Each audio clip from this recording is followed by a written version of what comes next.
चलो आंसर्स लो।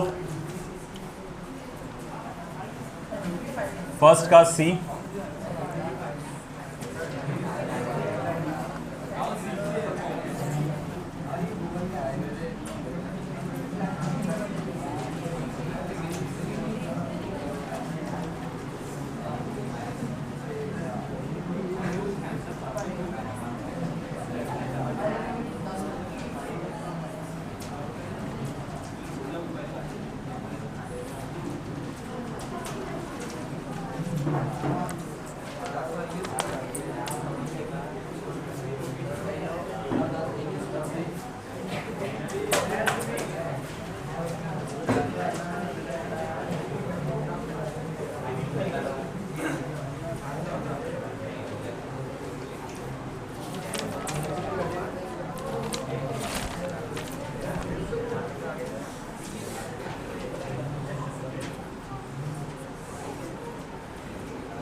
हाँ बोलो क्या हो रहे थे?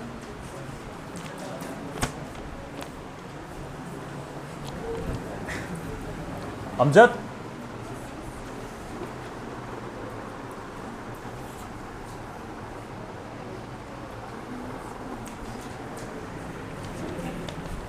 पहले 10 में बताओ और जिन्होंने सॉल्व किया वही बोलें।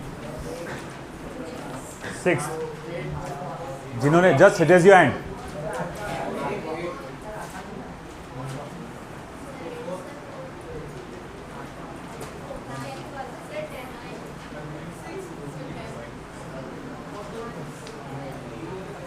आ गया,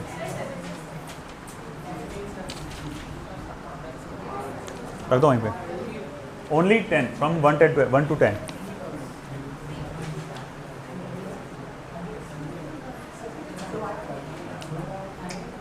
रहने दो, थोड़ा सा रहने दो। 11 to 20, raise your hands. 17, 14, 15, Farzan 17 तो आ गया। 11, 18, 13,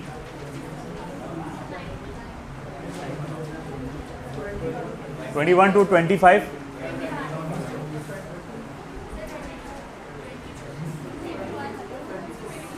मजाक से नहीं है, वो टाइम पास होगा उसमें। तुम लोग को फिर 6:30 तक 6 बजे तक बैठना पड़ेगा, तो टाइम पास नहीं, टाइम पास करेंगे उतना देर बैठना पड़ेगा।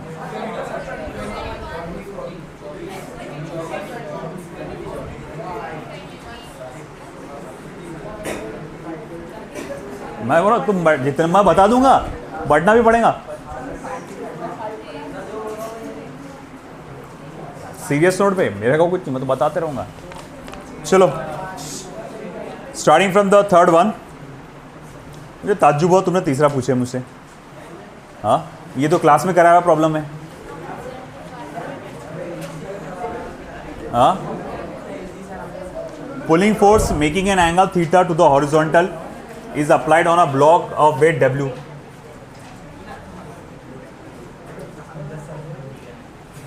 ये ऐसा टाइम पास करते तुम लोग। एक पुलिंग फोर्स लगाया आपने से P such that making an angle theta with the weight with the horizontal। इसका वेट W है, एंगल ऑफ फ्रिक्शन अल्फा है, then magnitude of force required to the move the body is equal to. जाओ तो अपन ने जब motion पढ़ना चालू किए थे ऑब्जेक्ट का, क्या टाइटल था उसका? Calculation of required force in different situation. जाओ वहाँ पर मैंने जो लिखाया था, जा वहाँ पर थेरी निकाल, बुक्स निकालो। अदीबा बुक भी नहीं है? हाँ अच्छा, जाओ निकालो। स्टार्टिंग में होगा required force in different situation, calculation of required force in different situation. सबसे पहला वाला ये डायग्राम देखो, सबसे पहले ही वाला ये। तुम लोग पढ़ नहीं रहे घर पे कुछ भी, सिर्फ फर्क इतना है कि उसमें एंगल ऑफ फ्रिक्शन को थीटा दिया हुआ है और हॉरिजॉन्टल के एंगल को अल्फा बोला हुआ है ना। तो बस उसमें थोड़ा सा रिप्लेसमेंट आ चुका है, थीटा की जगह अल्फा है और अल्फा की जगह थीटा है। तो जो फॉर्मूला है उसके हिसाब से ये ऐसा बनेगा, W sine alpha upon cos of theta minus alpha. Second option आता उससे, वो सेकंड है कि सी है? Third option, sorry third option आता हो, पूरा वही था, बस उसमें अल्फ़ाबेट्स एक्सचेंज हो गए थे। फोर्थ वाला देखो, इधर ध्यान दो। Two masses A and B of mass 10 kg and 5 kg respectively are connected to a string passing over a frictionless pulley fixed to a corner of table as shown in figure. The coefficient of static friction of A with table is 0.2. The minimum mass of C that may be placed on A to prevent it from moving. तो कम से कम कितना मास होना चाहिए? वैसे तो तुम जितना ज़्यादा वजन रखोगे इतना अच्छा है। सीन क्या है देखो अच्छे से एक बार, ये टेबल है, हॉरिजॉन्टल टेबल, यहाँ पुली है और यहाँ पे एक ब्लॉक है ए नाम का, उसके ऊपर दूसरा ब्लॉक है सी नाम का। ये रस्सी गई यहाँ से और उसके बाद नीचे लटका ये गया दूसरा मास बी नाम का। तो देखो मास ऑफ ए आपको दिया हुआ है 10 किलो, मास ऑफ बी आपको दिया गया 5 किलो, ठीक है। और यहाँ का कोएफिशिएंट ऑफ फ्रिक्शन कितना है? Static friction 0.2।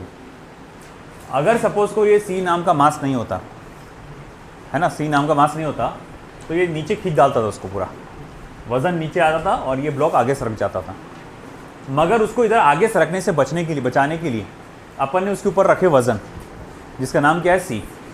तुम जितना ज़्यादा वज़न रखोगे उतना अच्छा है, उतना ज़्यादा उसके गिरने के चांसेस कम हो जाएंगे। तो मगर मैं ये जानना चाहता तू कम से कम कितना रख सकता है उसके ऊपर। जब तेरा वज़न कम से कम होगा तो यहाँ जो फ्रिक्शन पैदा होगा वो लिमिटिंग फ्रिक्शन के बराबर होगा, है ना। अरे भैया देखो क्या है, जब आपका वज़न बहुत ज़्यादा है, जब यहाँ पर वज़न बहुत ज़्यादा है तो आप कहेंगे कि यहाँ पर का जो फोर्स ऑफ लिमिटिंग फ्रिक्शन रहेगा वो भी क्या रहेगा? बहुत ज़्यादा हो जाएगा। क्योंकि लिमिटिंग फ्रिक्शन का फॉर्मूला क्या है? देखो लिमिटिंग फ्रिक्शन का फॉर्मूला क्या होगा?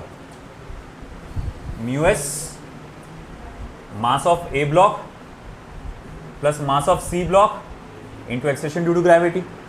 अरे यहाँ का लिमिटिंग फ्रिक्शन क्या होगा? Mu S into normal reaction. Normal reaction बोले तो दोनों का वजन आएगा ना, mass of A block plus mass of C block multiply by acceleration due to gravity. अब तुम ये सी का मास जितना ज़्यादा रखोगे लिमिटिंग फ्रिक्शन क्या होगा? उतना ज़्यादा हो जाएगा। आपके बी का मास कितना है? 5 किलो, यानी ग्रेविटेशनल फोर्स उसका कितना आएगा? 50 न्यूटन। कितना आएगा ग्रेविटेशनल फोर्स? 50 न्यूटन। अगर तुम ये बहुत ज़्यादा रख दोगे मास सी तो ये लिमिटिंग फ्रिक्शन भी बहुत ज़्यादा हो जाएगा उसका, है ना। 100 न्यूटन 200 न्यूटन तो पॉसिबल ही नहीं है ना। आप ऐसा चाहते कि मैं कम से कम मास रखूं, कम से कम में मेरा मास काम चल जाए, तो आपका यहाँ का लिमिटिंग फ्रिक्शन यहाँ के पुलिंग फोर्स के बराबर होना चाहिए, है ना। तो वो अपनी मिनिमम लेवल पे है। अगर आपका लिमिटिंग फ्रिक्शन आपने और कम कर दिए तो अब ये ऑब्जेक्ट यहाँ रुके रहेगा क्या? नहीं, इस बार वेट लिमिटिंग फ्रिक्शन से ज़्यादा हो जाएगा। बात समझे क्या?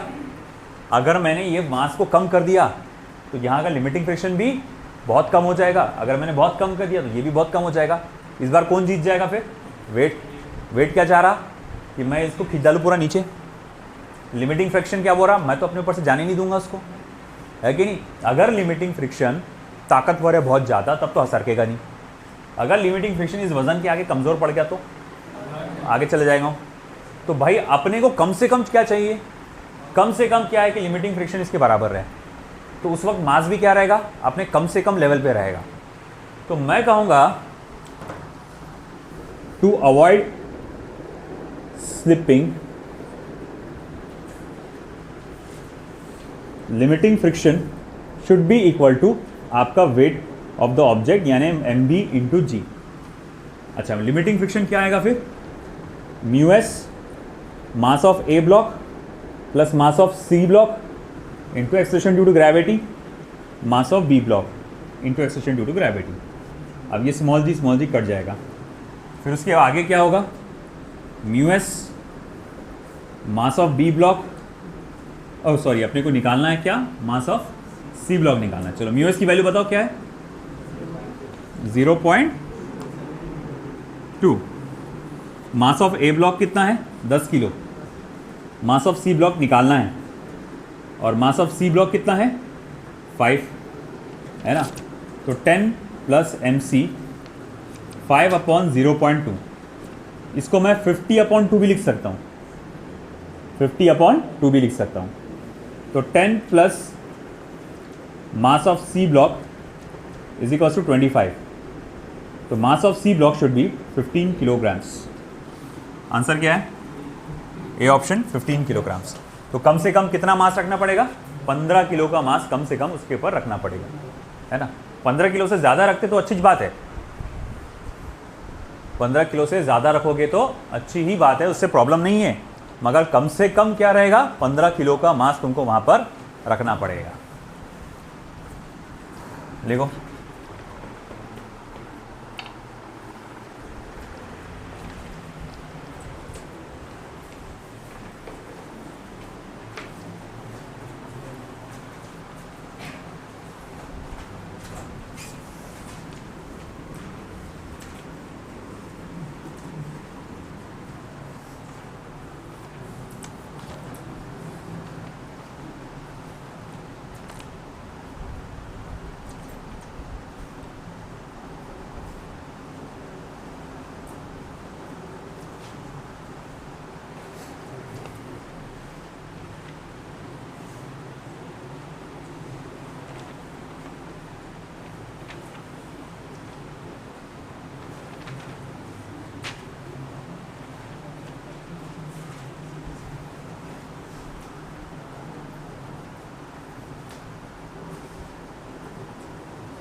हो गया। सिक्स्थ वाला क्वेश्चन जो कि कहता है a heavy uniform chain lies on a horizontal table top. एक भारी भरकम चेन हॉरिजॉन्टल टेबल के टॉप पर रखी गई है।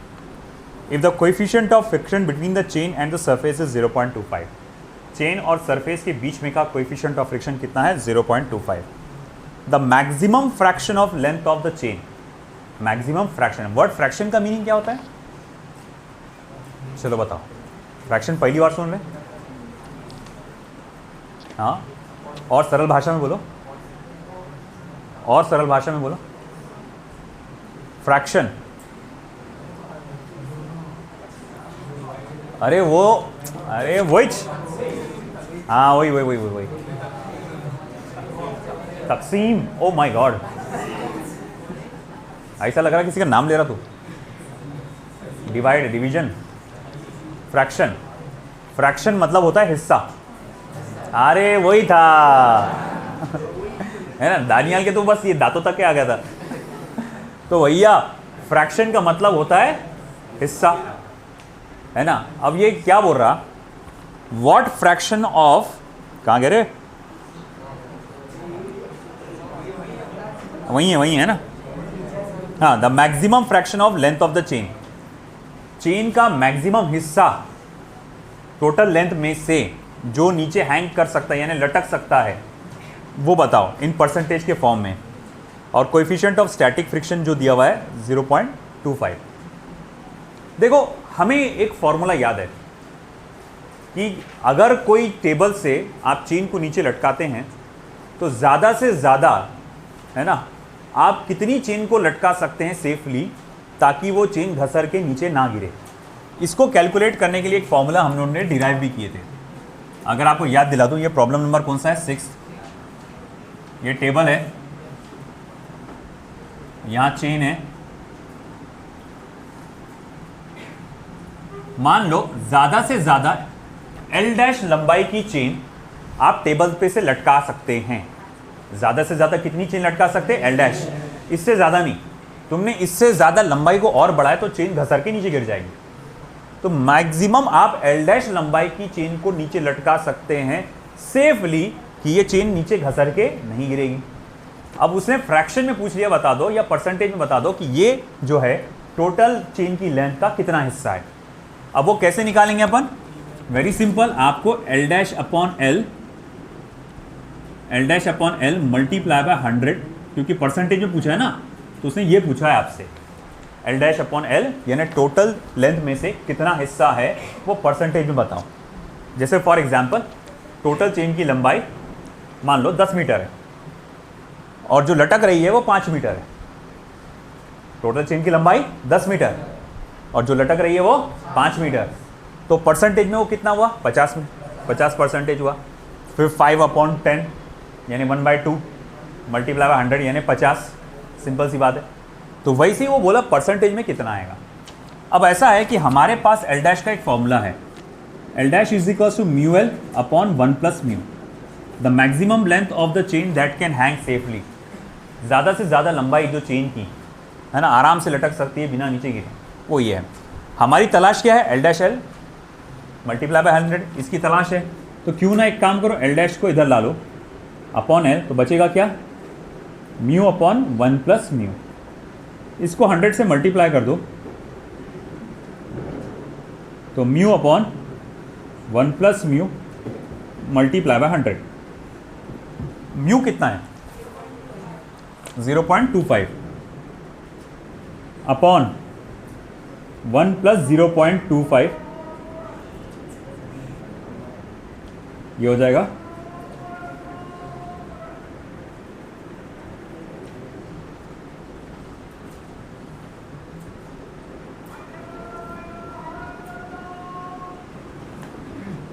25 अपॉन 1.25। आसान होता फिर कंटिन्यू करता हूँ जब तक ये कैलकुलेशन देख लो।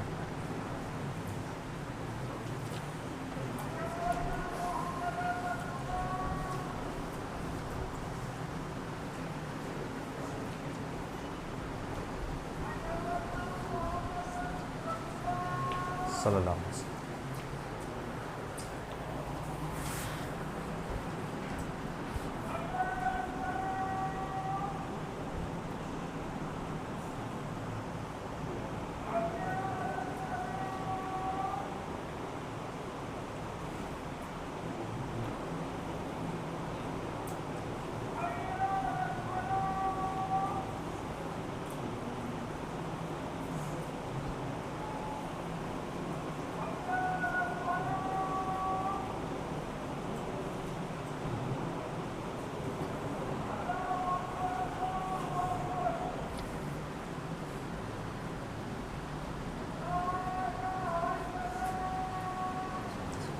कितना आ रहा है कैलकुलेशन, 20 आएगा, 20%।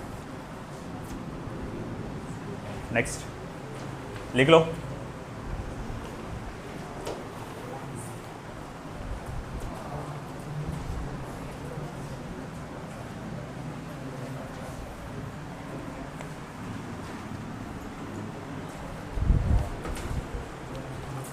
सेवेंथ वाला, the block A and B are arranged as shown in figure. The pulley is frictionless. A mass A is 10 kilogram. The coefficient of friction A with the horizontal surface is 0.20. The minimum mass of B to start the motion will be. ठीक है, ये भी बहुत आसान।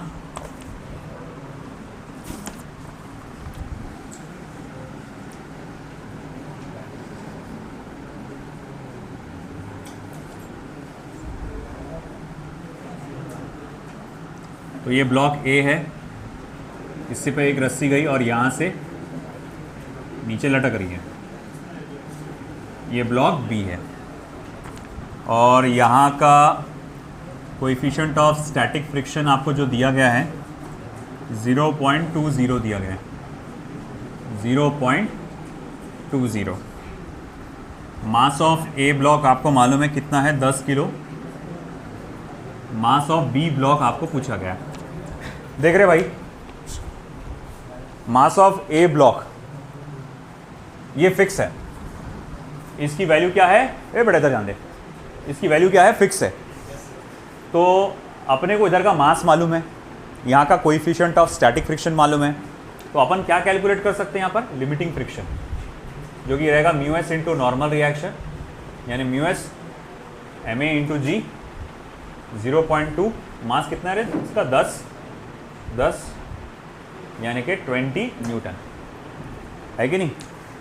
तो भैया ये 20 Newton है, अगर इसका वज़न 20 न्यूटन से ज़्यादा रहा, इसका वज़न 20 न्यूटन से ज़्यादा रहा, तो मामला क्या रहेगा, ये नीचे खींच आ जाएगा आराम से, और ये भी आगे सरक जाएगा, है कि नहीं। अगर आपने को आगे ऑब्जेक्ट को सरकाना है तो अपने को फोर्स जो लगाना पड़ता उसकी लिमिटिंग फ्रिक्शन से ज़्यादा का लगाना पड़ता।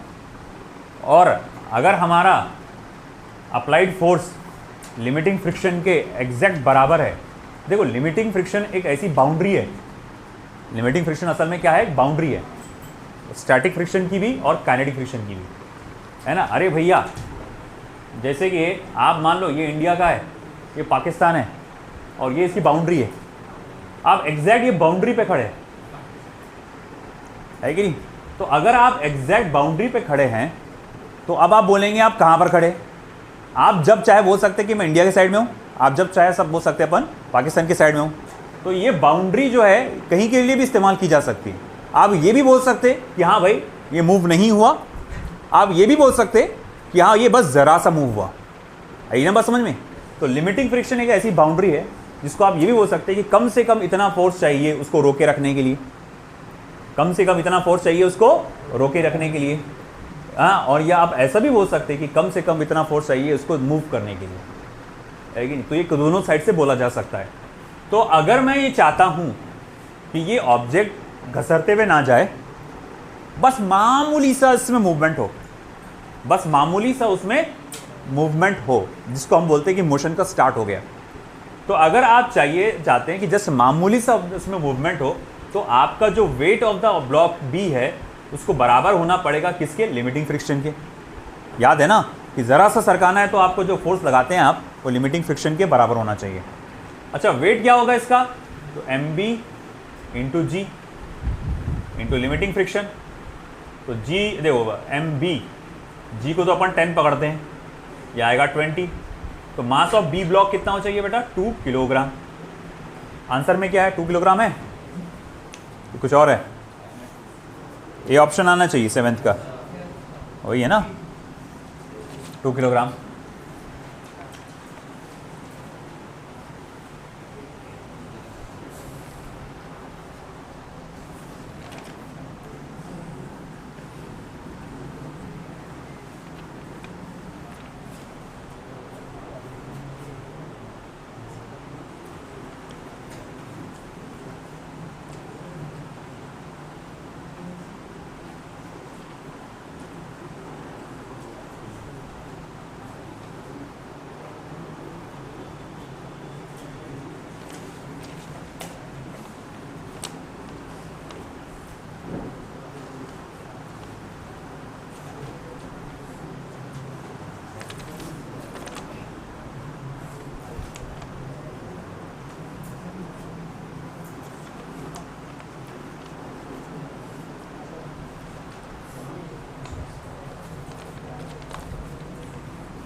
ठीक है,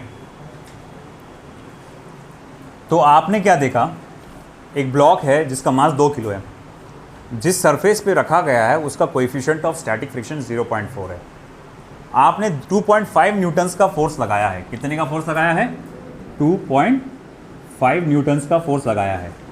तो वो बोल रहा है कि उसके बीच में फोर्स ऑफ फ्रिक्शन कितना डेवलप हुआ होगा। अब ये फोर्स ऑफ फ्रिक्शन कैसे निकालेंगे? पहला काम तो एक काम करो कि आप इसका लिमिटिंग फ्रिक्शन निकालो। ये लिमिटिंग फ्रिक्शन क्या आएगा?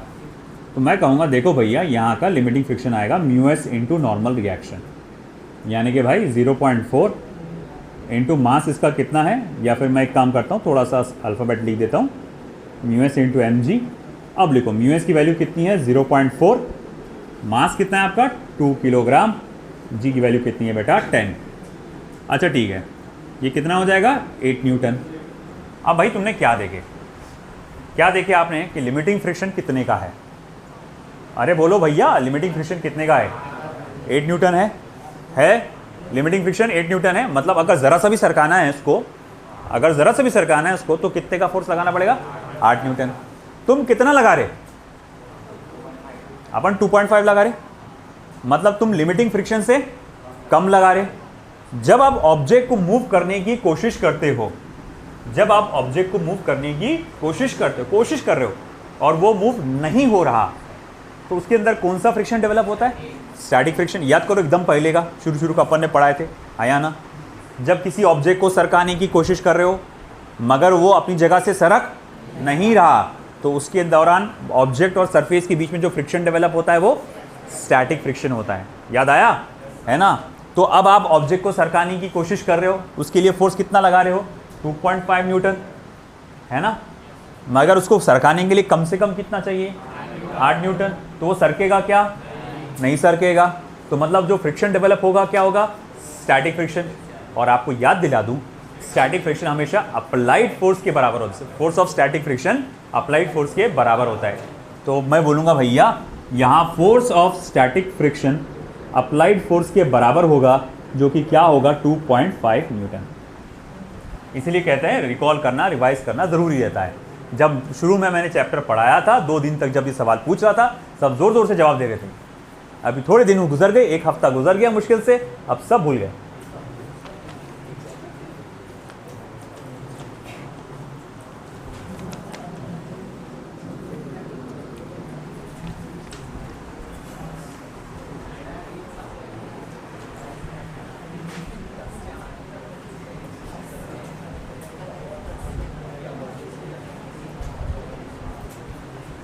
चलो 9th वाला।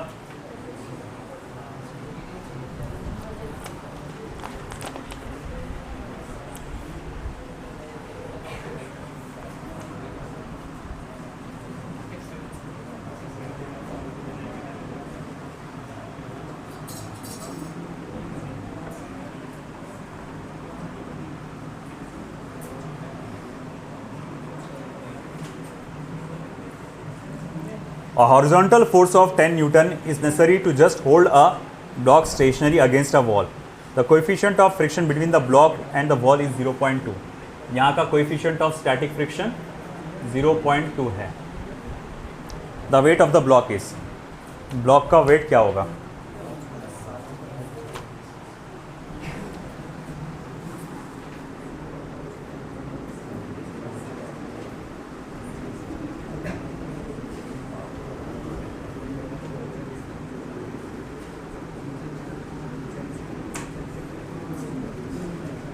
चलो जरा ध्यान दें।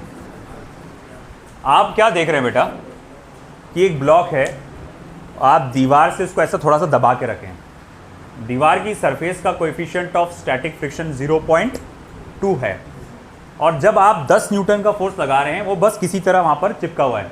अगर 10 न्यूटन से तुमने थोड़ा सा भी कम करे, अगर 10 न्यूटन से तुमने थोड़ा वेट थोड़ा सा भी कम करे, तो वो नीचे गिर जाएगा, उसका वेट हावी हो जाएगा।